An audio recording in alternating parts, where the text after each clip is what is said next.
¿ok? Y por supuesto me va a colaborar Manuel con las grabaciones, con el favor de Dios. Bien, los ponentes en esta presentación corresponden al especialista Ingrid Briceño, al magíster Manuel Oliveros y al magíster Rubén Busca. Empiecen chicos, por favor, los escucho o los escuchamos. Buenos días. Buenos días. Es importante resaltar que la globalización ha sido considerada como un proceso histórico de integración e internacionalización que surgió en Europa con el inicio del capitalismo.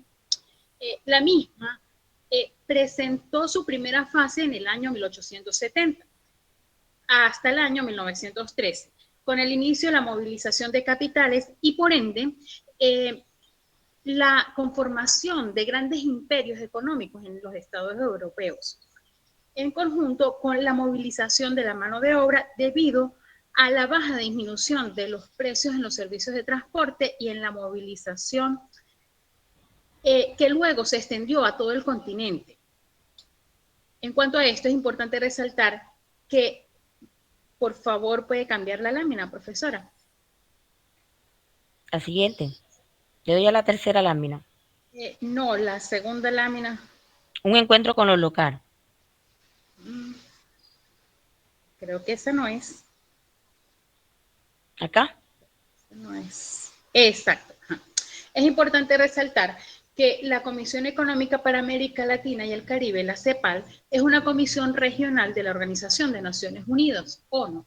Esta fue fundada en el año 1948 y está instituida a nivel mundial e integrada por varios países de la América Latina y del Caribe, de los cuales Venezuela ha sido integrante de este grupo. La CEPAL en el año 2002 emitió un documento, el cual llamó Globalización y Desarrollo, en el cual nos estableció como concepto de mundialización o globalización y nos estableció que estos conceptos han sido ampliamente utilizados en los diferentes debates académicos y políticos del último decenio, pero que sus percepciones distan de ser uniformes. En este documento denominado Globalización y Desarrollo, la CEPAL utiliza este término para referirse a la creciente gravitación de los procesos financieros, económicos, ambientales, políticos, sociales y culturales de alcance mundial y a su vez aquellos de carácter regional, nacional y local. En este sentido, la globalización comprende la ejecución de una serie de programas sobre un conjunto de procesos de carácter financiero, tecnológico, económico, ambiental, político, social y cultural, con el fin de contribuir con el desarrollo económico sostenido y sustentable de las distintas regiones del mundo.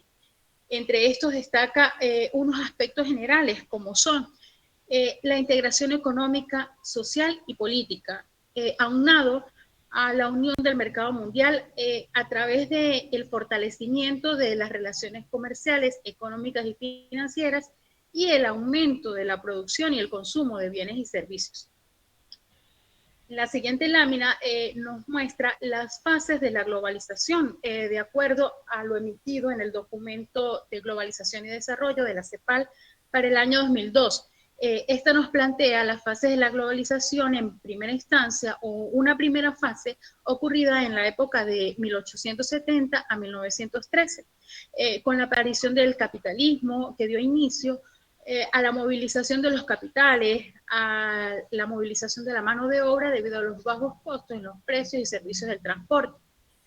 También una segunda fase que fue iniciada en el año 1945 y se dio hasta el año 1973 con la gestión de la creación y el apoyo de las entidades financieras y comerciales a nivel internacional, donde denotó el gran esparcimiento de las industrias manufactureras, así como distintos modelos de organización cambiaria y una restringida movilidad de capitales y de mano de obra.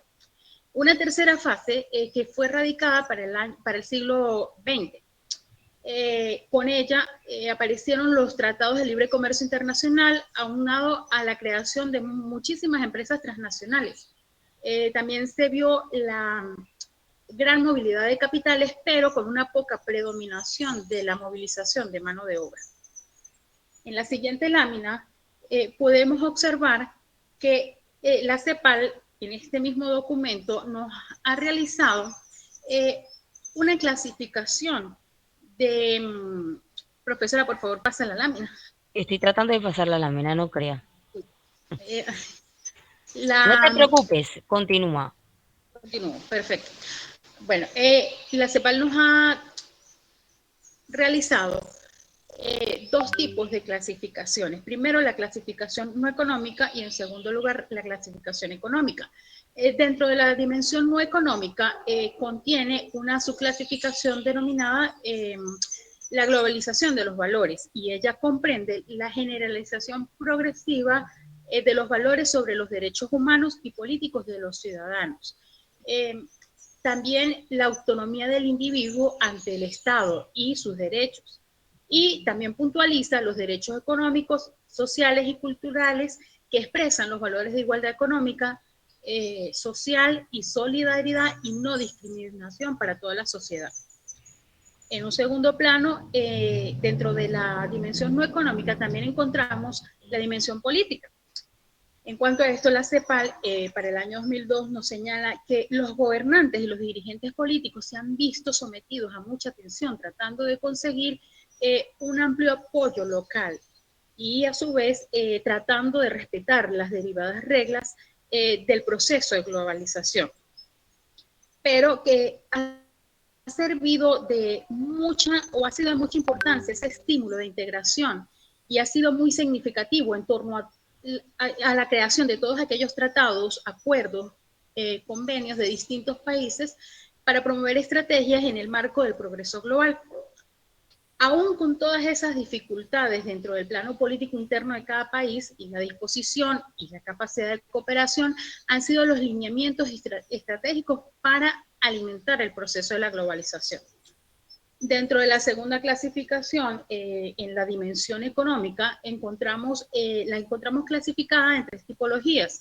En primer lugar, tenemos el comercio e inversión internacional, entre las cuales se destacan las principales tendencias del comercio, la inversión, las finanzas, los regímenes macroeconómicos, la movilidad internacional, a nivel internacional de la mano de obra. Y una segunda dimensión económica que presenta todo lo que tiene que ver con las finanzas internacionales y el régimen macroeconómico, entre las cuales destacan las transformaciones históricas del sistema financiero e internacional, las transformaciones de volatilidad reciente en los mercados financieros y los flujos de capitales hacia los países en desarrollo. Por último, también nos presenta una tercera dimensión que abarca el proceso de migración internacional, y esto de acuerdo al documento de la CEPAL tiene que ver con los efectos corrientes de la movilización regular o irregular de la mano de obra a nivel mundial. Bueno, entonces conociendo ya estas dimensiones, la CEPAL, nos podemos guiar con estas dimensiones para conocer el comportamiento de Venezuela ante la globalización.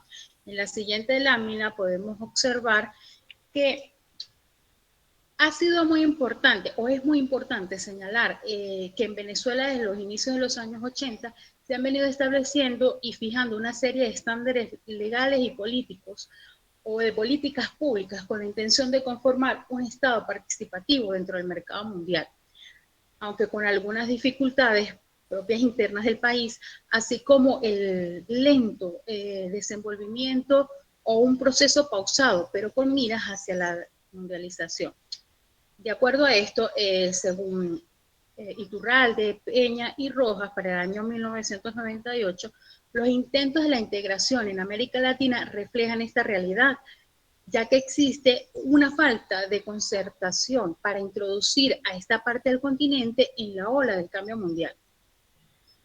Por otra parte, es importante señalar que según Iturralde, para el año 98, la consolidación de los diferentes bloques económicos en el mundo obliga a los países latinoamericanos a adoptar una estrategia similar de supervivencia como forma de integrarse en el mercado mundial y de generar un poder de negociación significativo.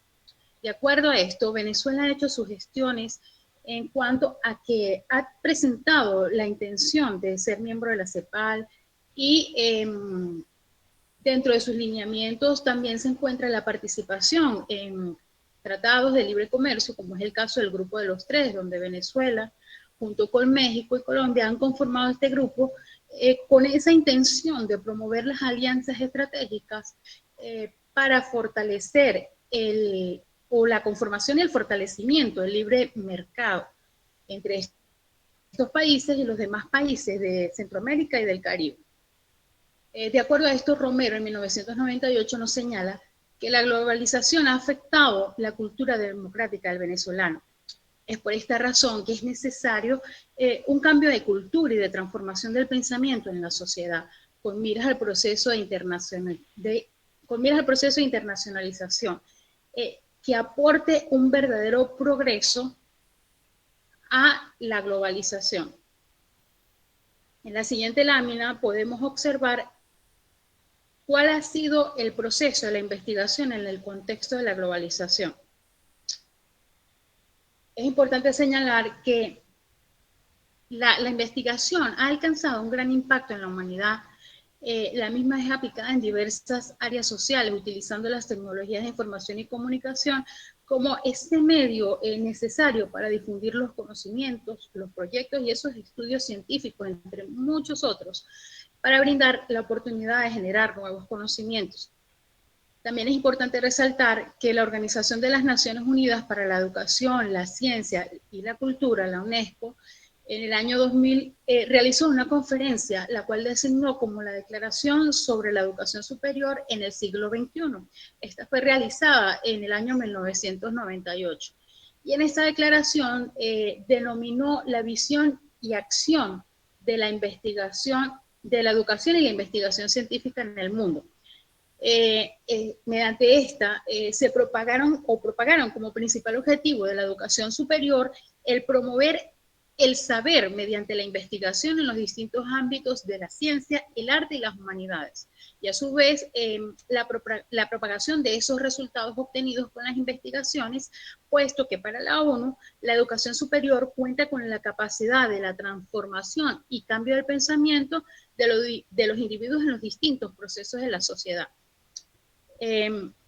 También para la UNESCO en el año 1998 emite un comunicado y con este nos alude que dado el alcance y el ritmo de las transformaciones, la sociedad tiende cada vez a fundarse o a instituirse más en el conocimiento. Por esta razón es que la educación superior y la investigación forman hoy en día parte fundamental del desarrollo cultural, socioeconómico y ecológicamente sostenible, tanto de los individuos como de las comunidades y las naciones. Por ende, en la actualidad, la educación superior y la investigación o el proceso investigativo constituyen la principal fuente de desarrollo cultural entre los pueblos, desde el ámbito local hasta el ámbito internacional.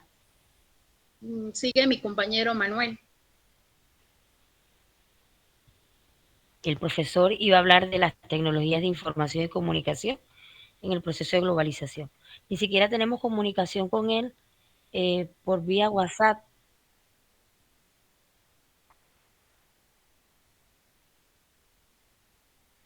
Esperamos un momentico por él o seguimos con usted. ¿Cuál es en torno a la ciencia y la tecnología? Perfecto, no hay ningún problema.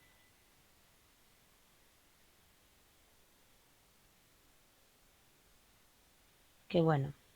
Yo puedo continuar con las tecnologías, disculpe Manuel, yo puedo continuar con el tema de las tecnologías de información y comunicación. No dejar corto. ¿Sí? Ok. Perfecto. Exacto. En cuanto a las tecnologías de información y comunicación, TIC, en el desarrollo de la globalización, estas se han convertido en un elemento clave para el proceso de la globalización. puesto que éstas han contribuido a la ancha expansión de todas las relaciones sociales en las distintas áreas sociales y espacios geográficos del mundo entero. En cuanto a esto, encontramos que la CEPAL nos señala que todos los principales países de América Latina y el Caribe iniciaron en el año 1998 con menos de 1% de la población conectada a Internet y con posterioridad el uso de Internet se aceleró tremendamente convirtiendo de hecho esta región en la comunidad de Internet con el crecimiento más rápido del mundo. Y por otra parte, la UNESCO también señala que las tecnologías de información y comunicación constituyen un conjunto de principios, de declaraciones, directrices, decisiones, instrumentos y mecanismos que son destinados a propiciar el desarrollo científico y tecnológico a mediano y largo plazo. En este sentido, constituyen un factor determinante en el proceso de la comunicación y, por ende, de la globalización. Continúa Manuel.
Listo.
No la logran ver.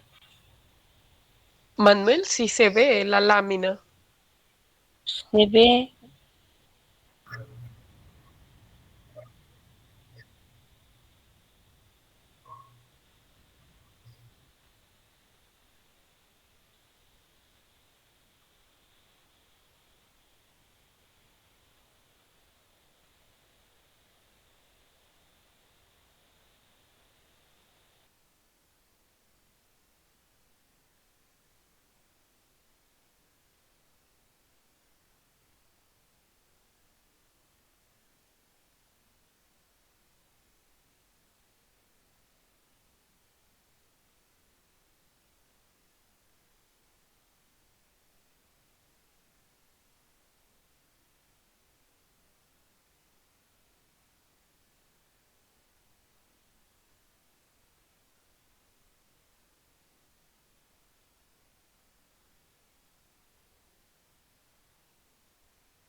La presentación se salió, Manuel, no está.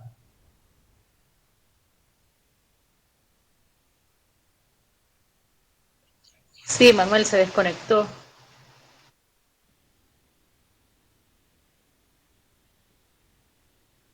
¿Me avisas, Manuel, por favor?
correcto.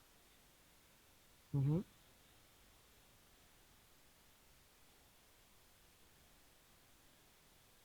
ujú, ujú.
Sí, buenos días.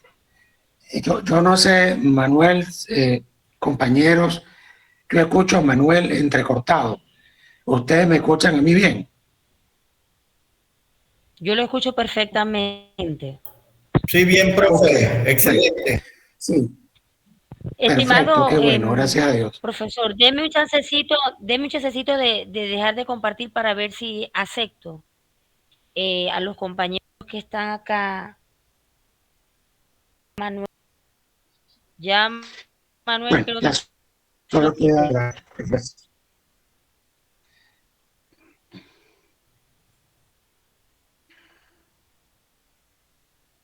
¿Ven la pantalla? No, profe, aún no. aún no se ve. Espérenme un momento a ver. Nada. Todavía. Nada. Ahora sí, Ahora sí. Y dejé de correcto. compartir. Sí. Ay, ay, ay. A ver. Toda tu pantalla, compartir. A ver. ¿Ven la pantalla? Vamos a ver. Ahorita empieza a ver si agarra. Ok. Ahí sí está compartido. Ya quiere, ya quiere. Ya quiere, sí. Ahora sí. Teorías macro o Bueno, marcos, compañeros, perdón, para el análisis. Adelante. sí, correcto. Bueno, buenos días para el compañero Manuel Meléndez, que es nuevo en el grupo. Mi nombre es Rubén Boscán. Me presento porque no hemos tenido la oportunidad de conocernos. Rubén Boscán, un placer.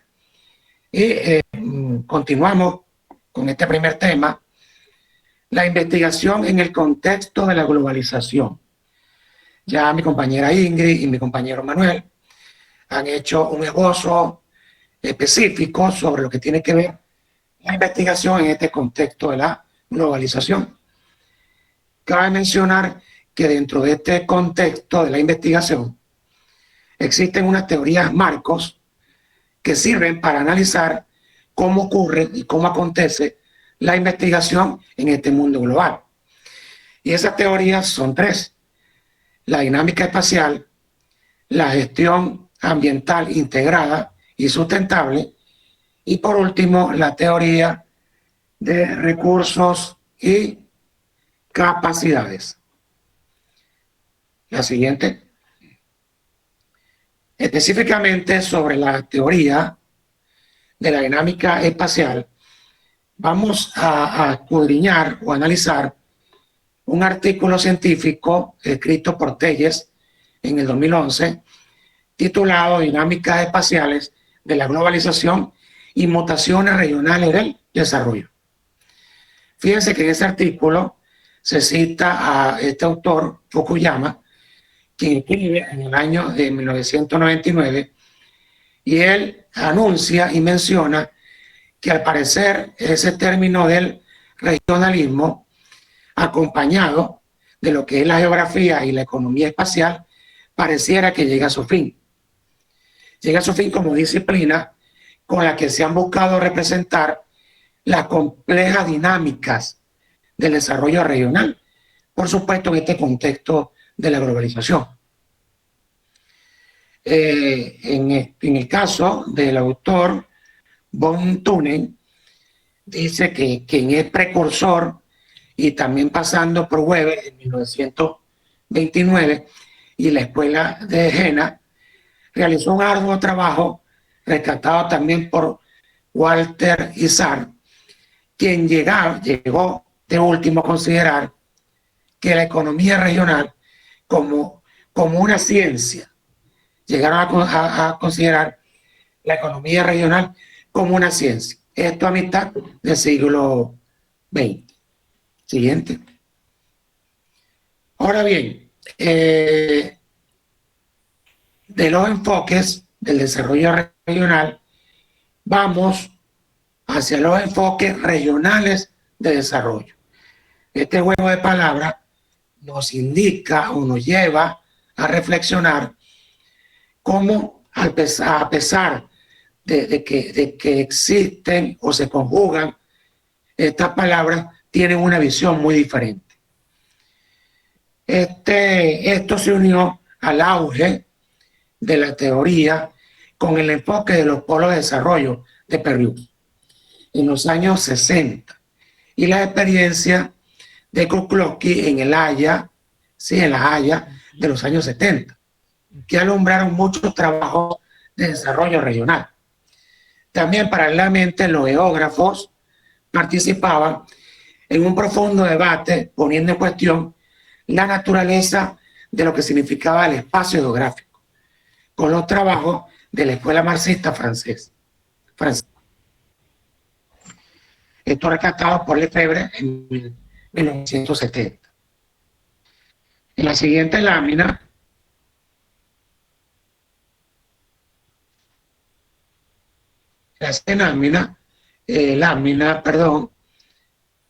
específicamente hablamos del desarrollo regional como objeto geográfico, ¿sí? Esto a mediados del siglo XX, que era esa visión anterior, basada fundamentalmente en teorías de lo que se llamaba o se conocía para ese entonces como desarrollo regional, lo cual habla de un conjunto de enfoques, ¿sí?, que existía en una escuela que tiene en común la diferencia entre lo que es geografía y desarrollo o economía.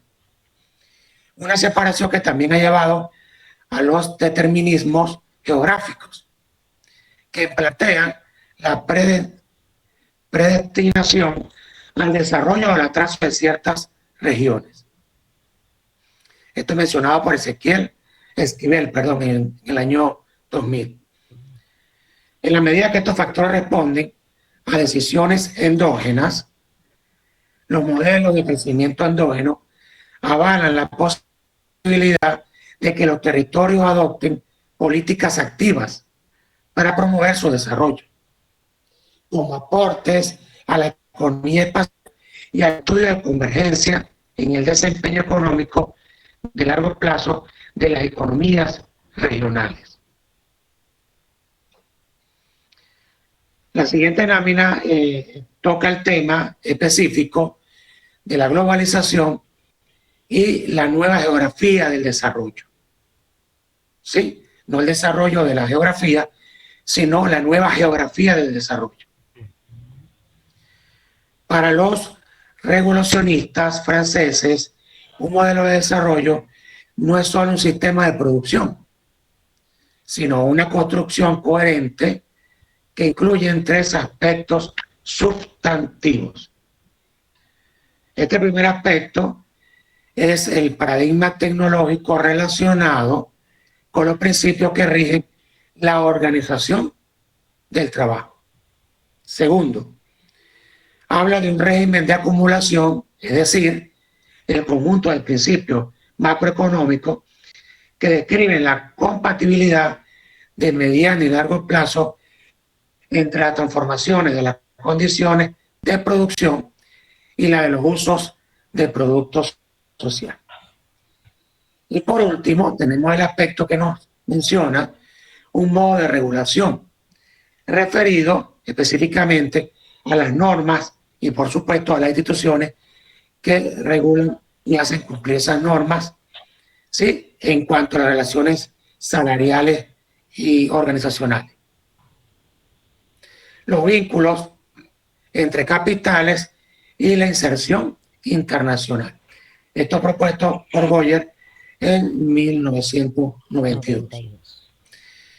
Hablando entonces de la nueva geografía económica, Krugman dice que podría llegar a subsumir la teoría del comercio internacional, basado en su enfoque de investigación en tres preguntas clásicas que debe ocurrir o que se deben plantear dentro de lo que es la economía espacial. Primero, ¿por qué se concentra la actividad económica en determinadas localizaciones en vez de distribuirse uniformemente por todo el territorio? Segundo, ¿qué factores determinan los sitios en la actividad productiva? ¿Qué factores determinan los sitios en los que la actividad productiva se aglomera? Y tercero, ¿cuáles son las condiciones para la sostenibilidad o la alteración de tales situaciones de equilibrio? ¿Sí? Son las preguntas propuestas por Krugman para determinar lo que es la nueva geografía económica. Específicamente, este autor, Telles, en su artículo, habla de unas espacialidades híbridas, ¿sí? Híbridas, o una metamorfosis. Son unos híbridos creados, ¿sí?, para definir lo espacial y lo regional. Se dice que las prácticas espaciales refieren a las formas en que generamos, percibimos y utilizamos el espacio, referida tanto a la apropiación productora de espacio como a la experiencia de vida cotidiana y memoria colectiva, que le imprimen al espacio, al lugar o al territorio. Identidades y sellos sociales portadores de tensiones, conflictos de poderes y circunstancias y violencia y situaciones negativas que pueden ocurrir. Las representaciones del espacio refieren a los espacios concebidos conforme a saberes técnicos y populares, ¿sí? Pero usualmente estas representaciones están ligadas a estructuras de poder y por tanto normalizadas, ¿sí? Pero no siempre, dado que persiguen representaciones simbólicas generadoras de identidad y arraigo como imaginarios populares o nativos. En ambos casos, la representación también es producción cultural del espacio, donde caben, por ejemplo, los sistemas de información geográfica propuestos por Lender en el año de 1999. En esta lámina que habla de la metáfora espacial al espacio, el territorio y los lugares en concreto, los conflictos por el uso, la apropiación y la valorización de los recursos naturales, al tiempo que hacen explícitas las trayectorias de las dinámicas urbanos-regionales recientes, determinadas por la tensión que genera la movilidad global del capital. También se traducen determinantes endógenos del desarrollo asociado con los territorios.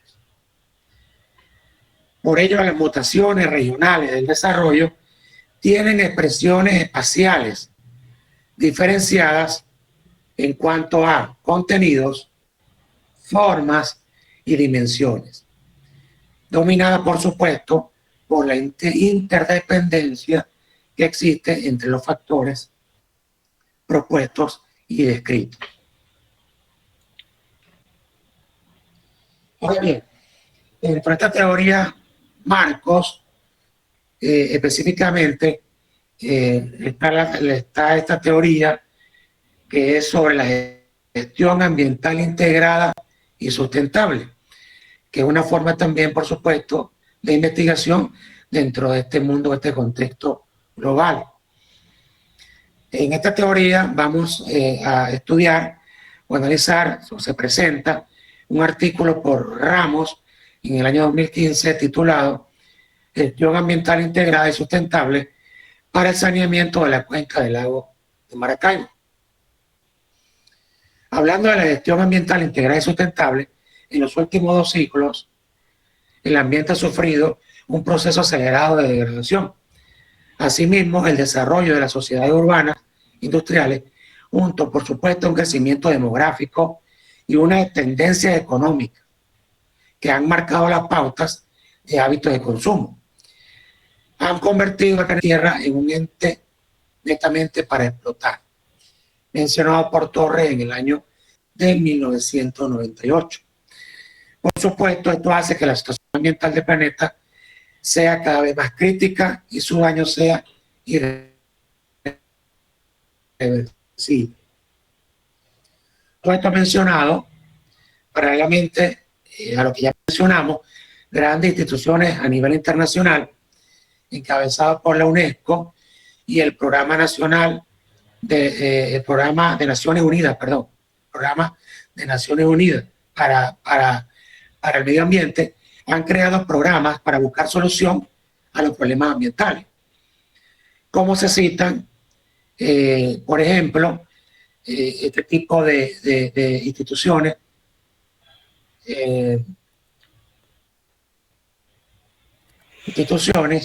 sí, que han sido promulgadas por este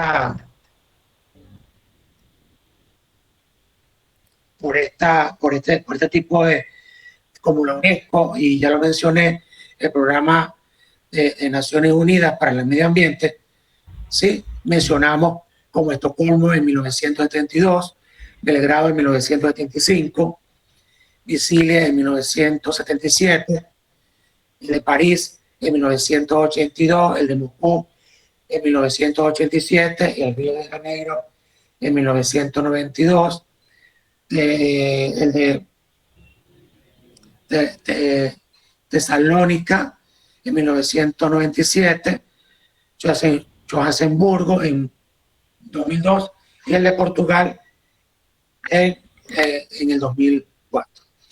Específicamente, los principales problemas del lago de Maracaibo, podemos precisar 2 problemas ambientales relevantes. Este autor, Ramos, menciona un primer problema relevante, que es la presencia de altos niveles de materia orgánica, incluyendo compuestos nitrogenados, y de fósforos, materia fecal, desechos sólidos diversos, entre los que se destacan los desechos domésticos, los cuales incrementan el aporte de nutrientes que ocasiona la formación, por ejemplo, de la legna que observamos en el agua de Maracaibo, así como también envases plásticos, vidrio, petróleo y sus derivados, sustancias tóxicas, tales como el mercurio, el fenol, entre otros. Variaciones de los niveles de salinización y acelerado incremento de sedimentos. Esos son parte de los dos problemas principales que se observan en el lago de Maracaibo. Por supuesto, es importante mencionar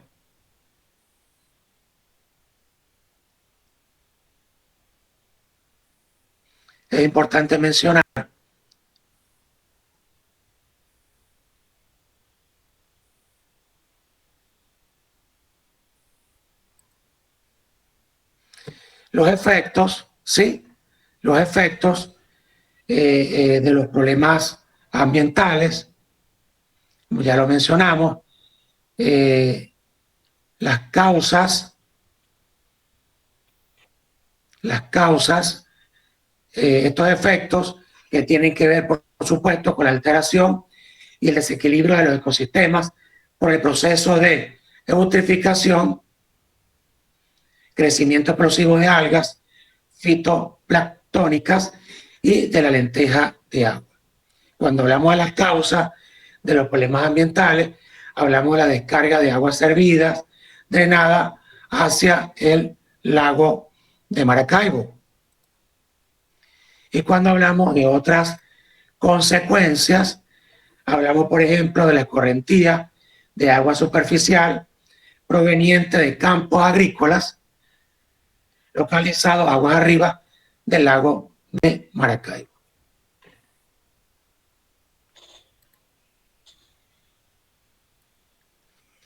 Por supuesto, toda esta situación se reduce en posibles soluciones o plantea las soluciones y que son las posibilidades ciertas que se deben tomar en cuenta para corregir esta situación, como es la educación ambiental.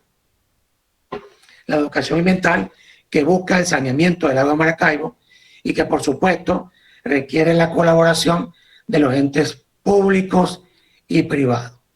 ¿Para qué? Para lograr ese saneamiento del lago de Maracaibo, que por supuesto es una tarea compleja y el cual implica la cooperación de diversos organismos, como ya lo mencioné, organismos nacionales, regionales, locales, empresas públicas y privadas, así como lo plantea el autor.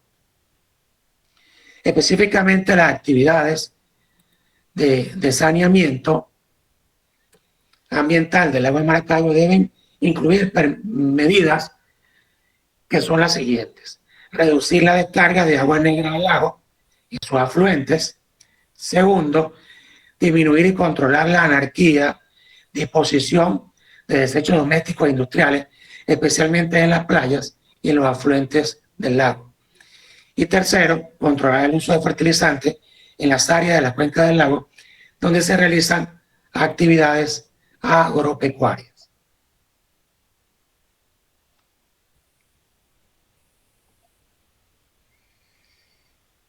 Tenemos que, o se plantea en este artículo, la valoración y el valor que debe existir, ¿sí?, en cuanto al costo-beneficio, ¿sí?, la valoración del punto de vista de la economía ambiental e intentar extender el marco de trabajo tradicional, donde los costos y beneficios se miden por los cambios en el excedente del consumidor y del productor. Para ello tenemos el método de producción que dice y menciona que miden los cambios en la productividad de los sistemas naturales y artificiales que resulten de los cambios en las condiciones ambientales. También se encuentra el método del costo de reposición, que habla del cambio en el gasto asociado a la reposición. manteniendo una restauración de los bienes ambientales como medida del daño ambiental. En cuanto al método de los precios hedónicos, la cuenca del lago de Maracaibo proporciona servicios de protección a las tierras y propiedades de los alrededores. Las propiedades situadas en bellos lugares, sí, de esa cuenca, adquieren una prima adicional en su valor por sus valores estéticos y recreativos, que estos lugares, por supuesto, tienen. Tenemos el método de costo de viaje, que tiene que ver con la utilización y la asignación de darle valor o cualquier atributo recreativo del sistema de esta cuenca hidrográfica. El método del valor contingente, que este método busca obtener información acerca de las preferencias y valores ambientales directamente de la persona individual, con el uso de encuestas, cuestionarios y técnicas experimentales para saber in situ realmente cuál es el conocimiento y la apreciación que tienen realmente sus actores. Y por último, el análisis costo-beneficio, que esta técnica aplicada a nivel de proyecto para evaluar la conveniencia social, ¿sí?, de realizarlo. Esta técnica consiste en comparar ese valor presente de los beneficios con el valor presente de los costos y, por supuesto, comparar ambos.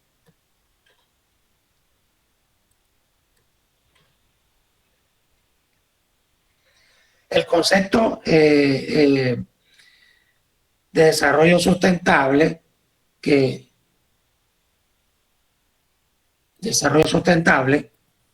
también planteado por este autor en este artículo, menciona unos requisitos fundamentales que debe tener un desarrollo sustentable o sostenible. Primero, prevenir desestabilizaciones globales. Segundo, no agotar los recursos naturales, sino renovarlos. No usar contaminantes que sean difícilmente degradables. Y por último, proteger todos los ecosistemas y la biodiversidad para poder disfrutar de los espacios naturales que nos brinda la naturaleza. Ese desarrollo sustentable tiene unos objetivos que cumplir para que sea un desarrollo verdaderamente humano. Primero, fomentar la calidad de vida orientando en familia, sí, y amigos, y que sea amigable con los deberes y derechos que tenemos con la naturaleza. Segundo, cultivar ese potencial humano. ¿Cómo? Educando cada vez más y mejorando esa educación en hijos, ¿sí?, en niños, y por supuesto una educación propia basada en valores y ética. Y que activamente participen sus actores, ¿sí?, sobre todo aquellas personas que son las más desfavorecidas por el daño y el deterioro ambiental. Para ir hacia una ética ambiental, es importante mencionar que debe existir una conciencia global. Esa conciencia global debe estar enmarcada, primero, por la modalidad no consumista, romper con ese modelo. Segundo, la incorporación de una actitud moral, donde exista la valoración y la estima, el reconocimiento y el derecho de generaciones futuras, ampliación del centro de referencia moral, la reconfiguración de la subjetividad, nuevas enunciaciones colectivas y, por supuesto, clases de éticas centradas en el ser humano, animales sentientes, cualquier forma de vida, todo tipo de seres naturales y el holismo ecológico, la integralidad. La tercera y última teoría de estas teorías marcos, tenemos la teoría de recursos y capacidades, En este caso, tenemos un artículo de Pulido en el año 2010 titulado Teoría de los recursos y capacidades. El enfoque estratégico centrado en el interior de la organización y cómo las organizaciones desde su interior pueden propiciar y ser actores de sus propios cambios y que eso de adentro hacia afuera se proyecte y obtenga los cambios necesarios. Pero fíjense que son recursos y capacidad.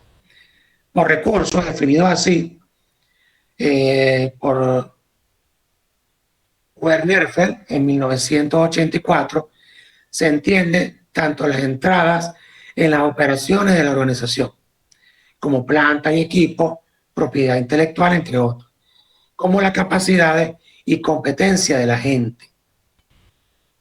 A su vez, Grant, en 1991, define la política como la habilidad de desempeñar una tarea o una actividad que involucra patrones complejos de coordinación y cooperación, ¿sí? La gente y los recursos donde se puede encontrar la investigación y el desarrollo, servicio al cliente de clase superior, entre otros. Esto indica que a través de su gestión se conseguirán llevar a cabo las actividades que se han propuesto, esto dicho por Ventura en 1996. Podemos destacar que en cuanto a las competencias básicas distintivas, es importante partir de la generación de valor y de concentrarse en lo que mejor sabe hacer la organización. Se hace necesario también estar de acuerdo con Brauland y Hamel en 1995 y dice que deben cumplir 3 condiciones. Esas condiciones son que su valor sea percibido por el cliente. Segundo, su propiedad sea exclusiva de la empresa y le permita diferenciarse de la competencia. Sean extensibles o aplicables a varias líneas de bienes y servicios. Ahora bien, ¿cuáles son los orígenes y los fundamentos de esta teoría de recursos y capacidades? ¿Sí? De recursos y capacidades.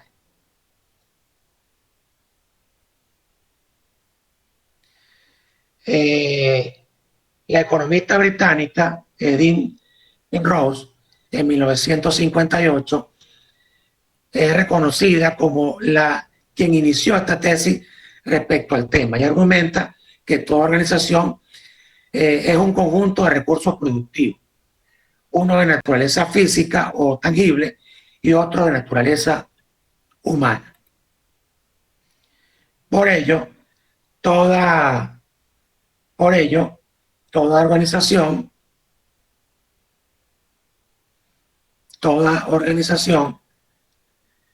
es un conjunto de recursos productivos, ¿sí? Tangible e intangible, que por supuesto permite que el rendimiento de los recursos dependen o van a depender de cómo sean empleados.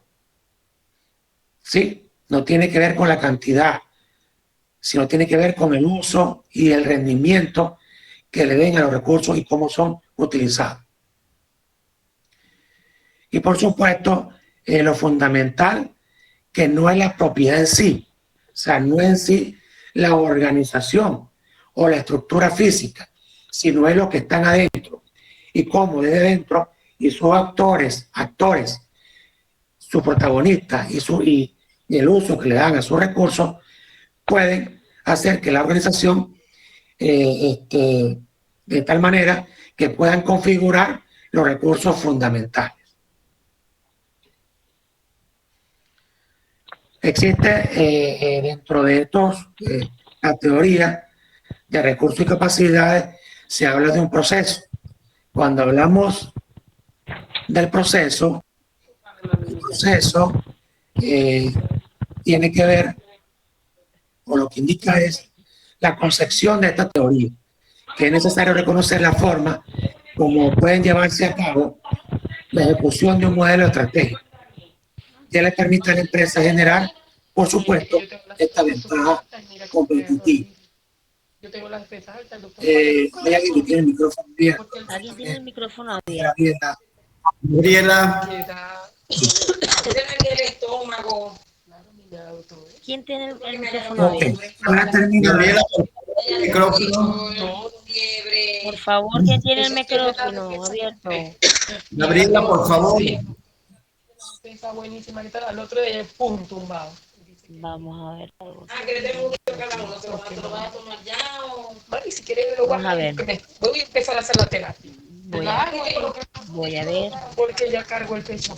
Gabriela, por favor, tu micrófono. Tiene el audio abierto. Ay, ay, ay. No, eso ha sido una cosa. Listo, lo acabo de silenciar. ok. Entonces, sí, en este último, para terminar, esta teoría marco de los recursos y capacidades, tenemos un diagrama, un flujograma que menciona o hace un resumen importante de esta teoría. En la casa. Fíjense, indica 5 pasos.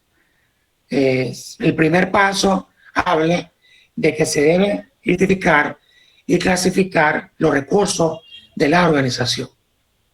Como segundo paso, dice que se debe identificar las capacidades, ¿sí? Las capacidades de la organización y que efectivamente eso lo hace más fuerte más fuerte frente a sus rivales. Teniendo claro los recursos y las capacidades y a la par ganando las 5 fuerzas, que estas 5 fuerzas hacen mención al poder del cliente, el poder del proveedor, los nuevos competidores entrantes, la amenaza de sustitutivos y la naturaleza de la rivalidad. Y el panorama competitivo me permite entonces tener, ¿sí?, una ventaja competitiva cumpliendo con el tercer paso, que es valorar y estimar el potencial, ¿sí?, de renta generado por los recursos y capacidades en términos de su potencial para la ventaja competitiva y la apropiación de sus ganancias. Esto con una estrategia que seleccionando o teniendo clara la estrategia para explotar los recursos y capacidades de la organización, teniendo en cuenta, por supuesto, las oportunidades. Y logrando finalmente identificar las brechas de recursos que necesitan ser llenados. Por supuesto, te permite invertir en reposición, rellenar siempre sus fallas, mejorar, incrementar sus recursos y tener, por supuesto, una organización con una base sólida. Y hasta allí nuestra presentación, un poco golpeada por el tema de electricidad.